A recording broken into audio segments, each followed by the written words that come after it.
वैसे तो मैं आपको बता दूं, एनजीओज फेडरेशन एक होती है, अब दोनों को बुलाया है माननीय मुख्यमंत्री ने। हम तो चाहते हैं, माननीय मुख्यमंत्री से हमारा अनुरोध है कि किसी एनजीओज को वो एफिलिएशन दें, मान्यता दें, ताकि वो जो है राजपत्रित कर्मचारी महासंघ जिसको बोलते हैं, वो जो ये मुद्दे हैं उनके पूरे प्रदेश के कर्मचारी के मुद्दों को सरकार के साथ उठाए। लेकिन जैसे कि ये जो हमने मुद्दा उठाया है, डीए, एरियर, डीए, तीन किस्तें डीए की और पे स्केल एरियर, ये मुद्दे भी उनकी होती थी। ये तो हमें नहीं मालूम सरकार का क्या रवैया है, बुलाना चाहती है नहीं बुलाना चाहती है। बुलाती है तो उनका हम स्वागत करते हैं, हम अपने मुद्दे को उनके साथ पास रखेंगे। लेकिन जैसे कि हमने निर्णय लिया है कि हम मंगलवार तक इंतज़ार करेंगे, मंगलवार को फिर बुधवार से हम काले बिल्ले लगा के पूरा रोष व्यक्त करेंगे विधानसभा में। और मैं आपको ये भी बता देना चाहता हूँ कि विधानसभा के दौरान पूरा प्रदेश का कर्मचारी, क्या मतलब सचिवालय का कर्मचारी खास तौर से पूरी निष्ठा के साथ, ईमानदारी के साथ काम करेगा, ताकि विधानसभा सेशन के दौरान कोई विघ्न ना पड़े। ये मैं आपको चैनल के माध्यम से बताना चाहता हूँ, क्योंकि जो हमारे माननीय मुख्यमंत्री भी है वो स्वयं भी बहुत ही परिश्रमी है। सुबह 9 बजे आ जाते हैं, शाम को 9 बजे जाते हैं। तो हमारा भी फर्ज़ बनता है कि भाई हम भी उनका सहयोग करें, और हम विधानसभा के दौरान पूरा सहयोग करेंगे। मैं एक बात आपको बता देना चाहता हूँ, अगर सरकार ने दोनों गुटों को बुलाया है, ये भी इसी का परिणाम है जो हमने रोष व्यक्त किया। अन्यथा आज तक सरकार ने इन दोनों गुटों को क्यों नहीं बुलाया, नंबर 1। नंबर 2, जैसा कि आपने कहा कि महीने के बाद अब किस गुट को बुलाएंगे माननीय मुख्यमंत्री, ये तो स्पष्ट नहीं है। तो ये तो आज स्पष्ट हो जाना चाहिए था कि किस गुट को प्रदेश सरकार मान्यता देने वाली है, ताकि वो किस गुट के साथ अपने कर्मचारी जो प्रदेश के हैं वो उनके साथ अपनी मांगों को उठा सकें। जहाँ तक मांग पत्र की बात है, मांग पत्र माननीय मुख्यमंत्री को नहीं सौंपा जाता है, वो मुख्य सचिव को सौंपा जाता है।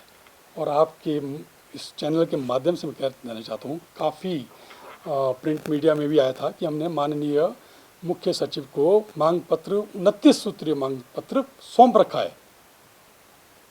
इसीलिए मैं उनके अब जो बयान होते हैं ना, उनका जवाब नहीं देना चाहता हूँ। हाँ, वो हमारी शब्दावली की बात कर रहे थे, बल्कि हमारी शब्दावली क्या है। ठीक है, मेरे जो एसोसिएशन के कन्फेडरेशन के कुछ लोग थे, उन्होंने शायद उनको उनकी शब्दावली अच्छी नहीं लगी होगी, हम उसके लिए चलो माफ़ी मांग सकते हैं। पर उनकी अपनी शब्दावली क्या है, गुंडा मुँह वाली हम क्या। और ये जो प्रकरण शुरू हुआ है, कहाँ से शुरू है, उन्होंने पहले ही अपनी जो प्रेस कॉन्फ्रेंस में कहा था, सचिवालय के पूरे प्रदेश के कर्मचारियों के लिए, पेंशनर के मतलब सबके लिए, उन्होंने उनकी जो स्टेटमेंट थी, उन्होंने कहा कि अगर कर्मचारी हमारे साथ खड़े रहते हैं तो जो उनको मिल रहा है, जो उनको मिल रहा है वो मिलता रहेगा, अन्यथा इसमें भी कटौती की जाएगी। इसका क्या मतलब है? उन्होंने धमकी हमारे को पहले दी, उसके बाद हमने अपना रोष व्यक्त किया। अब वो गुंडा मुवाली बोल रहे हैं, सचिवालय के एपेक्स ऑफिस के लोगों को गुंडा मुवाली बोल रहे हैं। ये गुंडा मुवाली सचिवालय के एपेक्स ऑफिस के साथ साथ पूरे प्रदेश के कर्मचारी को बोल रहे हैं, क्योंकि सचिवालय के लोगों ने ये मुद्दे क्यों उठाने थे, आप बोलिए, हमारे को क्या फ़र्क पड़ना था। ये जो मुद्दे हैं पूरे प्रदेश के कर्मचारियों के हैं, हम अपने लिए नहीं उठा रहे हैं, हमें क्या फ़र्क पड़ता था प्रदेश सचिवालय कर्मचारियों को। लेकिन जब हमने देखा पूरे कर्मचारियों की भावनाओं को, जब हमने समझा, तब हमने ये मुद्दे उठाए हैं।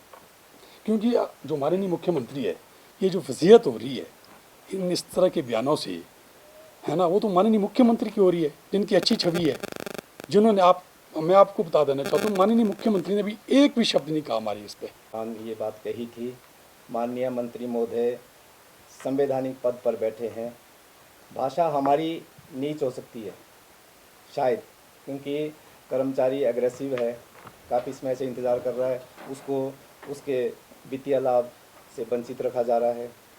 हम अगर हमारे कर्मचारी साथी ने किसी ने थोड़ा कुछ बोल भी दिया, उसके लिए हम बिल्कुल क्षमा मांगते हैं।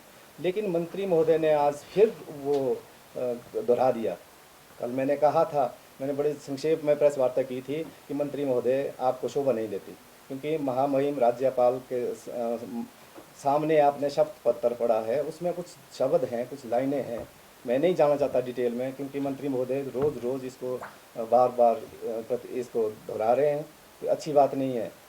महोदय, हमारा जहाँ तक हमारे बारे में आपने कहा गुंडे मवाली, ये शब्द भी संवैधानिक नहीं है।